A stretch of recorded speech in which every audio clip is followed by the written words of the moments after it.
Bonjour à tous, merci beaucoup de nous accueillir en tant que témoins d'une politique de responsabilité sociétale vraiment que nous souhaitons vraiment engager. Alors je vais prendre le temps quand même de me présenter, notre groupe. Je suis Marion Villebois et directrice de la responsabilité sociétale et accessoirement un peu de qualité aussi dans notre groupe Harmonia, et qui est représenté par un certain nombre de marques. Notre groupe, c'est un groupe de services. Donc, quand on dit un groupe de services, c'est service aux occupants, service aux utilisateurs. Donc, on voit bien que l'humain est au cœur de notre activité. C'est un groupe qui est implanté internationalement avec une quarantaine d'implantations, dont 25 agences en France. C'est un groupe de 4500 clients qui a 12 000 collaborateurs sur site. Cette dimension humaine, pour nous, elle est absolument capitale parce que les collaborateurs que nous plaçons chez nos clients représentent notre image tous les jours et aussi l'image des clients qu'ils servent. Donc, vous voyez que l'humain est vraiment au cœur de notre activité. C'est un groupe qui va avoir 50 ans l'année prochaine, donc il n'est pas né d'hier. Et si on peut parler aussi de sa structure, c'est un groupe familial. Le président est toujours en activité. 4 de ses enfants sont impliqués dans son développement. Et donc, la valeur humaine pour nous est absolument essentielle. Et c'est ce qui nous a fait aussi rencontrer Adib. Dans le cadre de cette identification des talents, vous avez cité plusieurs fois ce mot. Bien sûr, nous avons l'habitude de dire nos métiers ne sont pas des métiers très techniques. Donc, ce qui compte, c'est d'abord le savoir-être, et le savoir-être ensemble, avec voilà, toutes les personnalités que nous rencontrons. Quand on est placé à l'accueil ou quand on est factotum dans une entreprise, comme une tour comme celle-ci, on rencontre des milliers de personnes dans son année, et donc on doit être en capacité d'accueillir toutes les personnalités et toutes les demandes, quelles qu'elles soient. Et donc, il faut être adaptable et il faut être ouvert aussi à l'autre, sans distinction. Voilà.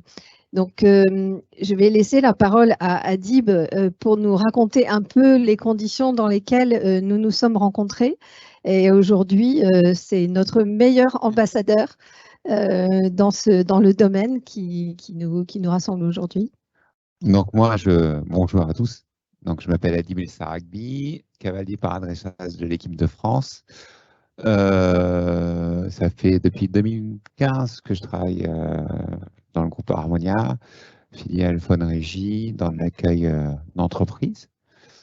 Donc j'ai commencé en tant que hôte d'accueil et maintenant je suis chef d'équipe encadrant au niveau du standard international et d'accueil physique en entreprise. Donc voilà, c'est comme ça qu'on s'est rencontrés en 2015. J'avais comme projet les Jeux paralympiques de Paris 2024, qui a été annoncé en 2017. Ça fait 20 ans que je pratique ce sport à haut niveau. Voilà, et ça fait... Il y a une première tentative pour Tokyo. Ah oui, tout à fait. Paradressage. C'est du paradressage en équitation. Donc avant, moi j'ai connu le handisport équitation parce qu'on était sur 2 fédérations différentes, dont la vôtre. Et maintenant, la Ligue a été rattachée à la Fédération française d'équitation. Donc maintenant, on appelle ça du paradressage depuis les Jeux de Rio. Oui, on a eu une première tentative. Donc j'ai été présélectionné pour Tokyo. J'avais proposé le projet au groupe Harmonia, parce que au tout début, quand j'ai commencé en 2015, j'avais arrêté l'équitation. C'est pas pour des raisons de handicap, c'est pour des raisons de santé. J'ai arrêté 5 ans. J'ai eu des problèmes d'arthrose. Je ne vais pas m'étendre sur ce sujet-là, mais j'ai repris la flamme des Jeux.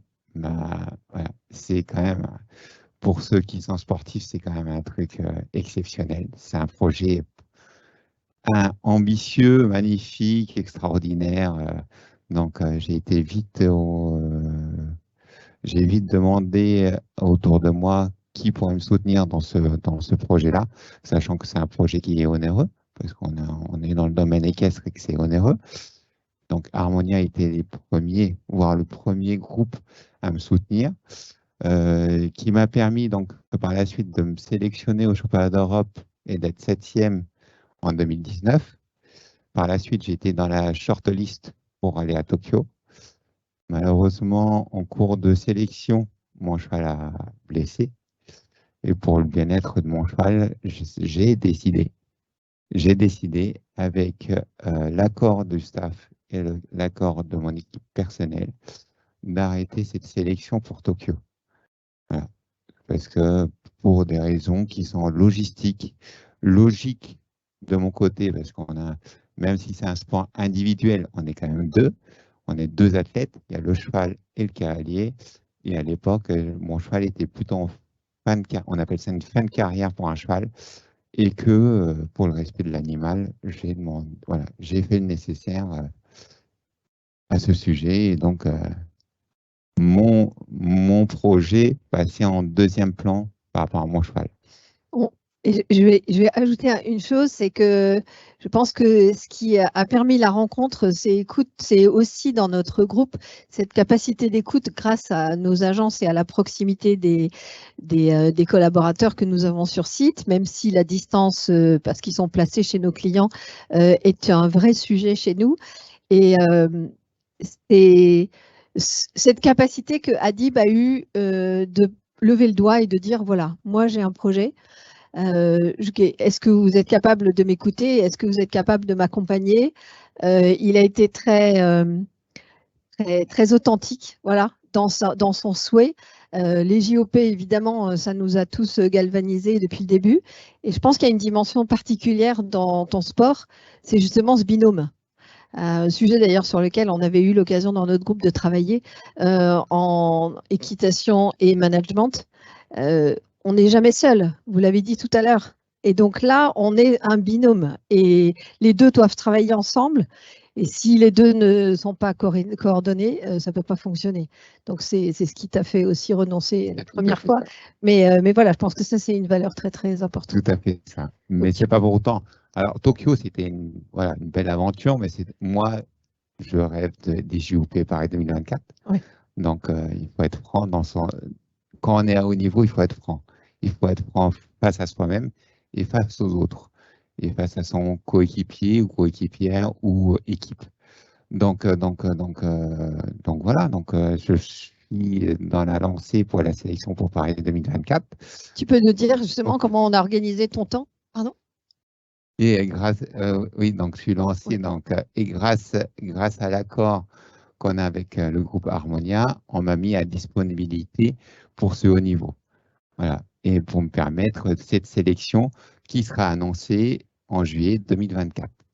Pas avant, parce que pour des raisons que tout le monde peut connaître, peut-être logiques ou pas logiques, on est deux athlètes. On peut performer cette année, moins performer l'année d'après. C'est une continuité, c'est un travail quotidien. Il y a la valeur travail, il y a la valeur d'équipe, mais il y a aussi la valeur travail. Paris, ça fait 5 ans que j'y travaille. On y travaille parce qu'on a une équipe, que ce soit une équipe d'entreprise ou une équipe personnelle ou le staff de l'équipe, on est tous au travail à ce stade d'arrivée. On est à presque un an. Un an, c'est rien. Pourtant, on essaye de passer étape par étape. On ne regarde pas forcément les JOP tout de suite maintenant. C'est une étape après l'autre. Là, voilà, la prochaine échéance pour moi, c'est la Hollande. Voilà, c'est une étape cruciale. Pas cruciale, c'est une étape de sélection qui sera parmi d'autres étapes de compétition 2023 et 2024. Pour revenir peut-être sur les conditions qui ont permis de créer cet entraînement. Donc, on a libéré en effet Adib de 100% de son temps de travail.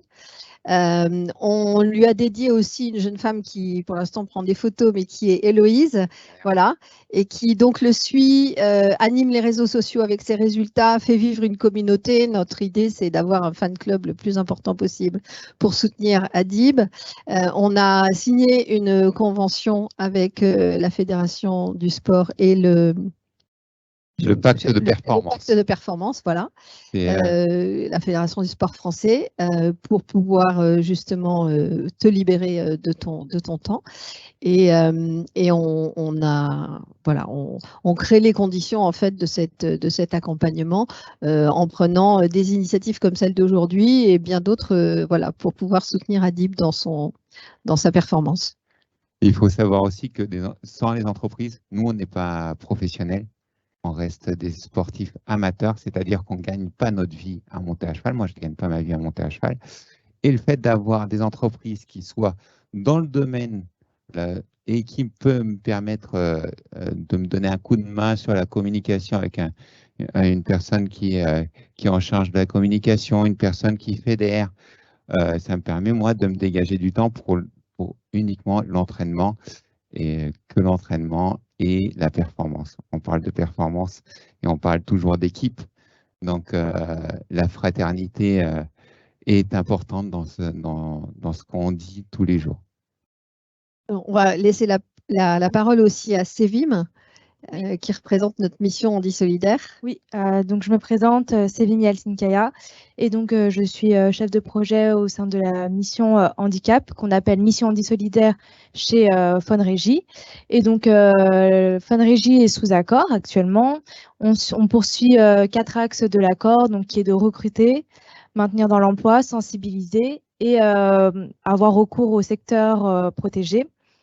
Ces 4 axes de l'accord sont poursuivis par le groupe Harmonia.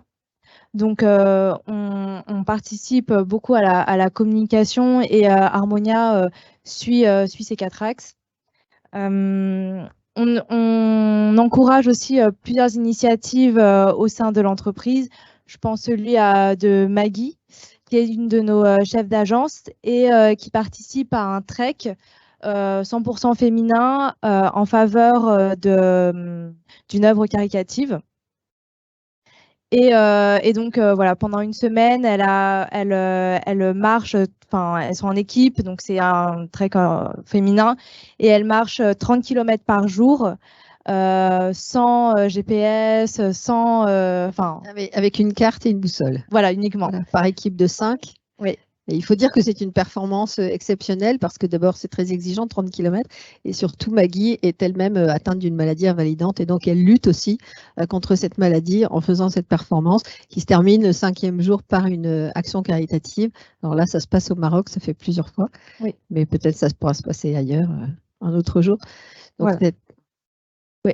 Donc, à travers ces initiatives qu'on met en avant, on espère pouvoir sensibiliser nos collaborateurs à l'implication de leurs collègues et pouvoir fédérer tout le monde autour du handicap, mais pas que, également au talent de nos collaborateurs et montrer et faire briller ces personnes qui sont parmi nous. Et il y a un mot qu'on n'a pas encore évoqué malgré votre intervention, c'était le dépassement de soi. Donc là, le rapprochement des valeurs sportives et des valeurs de l'entreprise et de ce qu'on défend au quotidien, au-delà de l'humain et des talents de chacun, c'est aussi se projeter, aller plus loin, être capable de sortir de son cadre et de son périmètre. Et finalement, vous avez tout à l'heure parlé de Carpe Diem. Moi, j'aime bien partager aussi une des 5 valeurs que Éric Bellion, vous avez peut-être entendu parler de lui, ce marin qui a fait le Vendée Globe pour la première fois et que nous avons soutenu aussi parce qu'il porte des valeurs humaines. Lui-même n'est pas handicapé, mais il est très touché par ce sujet. Et c'est exulter ensemble. Et c'est vraiment de ça aussi dont on a envie de parler. Notre accompagnement autour d'Adib, on crée des événements autour de lui, professionnels ou amicaux. Et on a l'habitude aussi dans notre groupe de beaucoup partager les joies de la réussite, quelle qu'elle soit. Donc, je crois que ça fait partie aussi des éléments qui permettent que les collaborateurs puissent prendre la parole à un moment donné quand ils ont quelque chose dans le cœur et qu'ils ont envie de le partager dans le cadre de l'entreprise. Voilà. Puisque l'humain, c'est vraiment ce que nous mettons à disposition. Nous ne fabriquons pas des canettes de coca, comme j'ai l'habitude de le dire, mais nous mettons à disposition des compétences. Voilà. Voilà ce qu'on avait envie de partager avec vous aujourd'hui. Merci.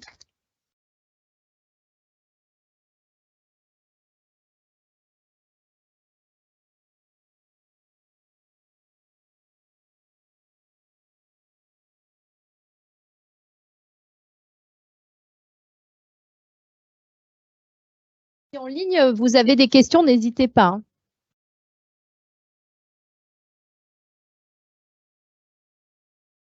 Bonjour à tous, alors bravo pour votre engagement. On vous souhaite bien sûr le meilleur pour la compétition et la sélection.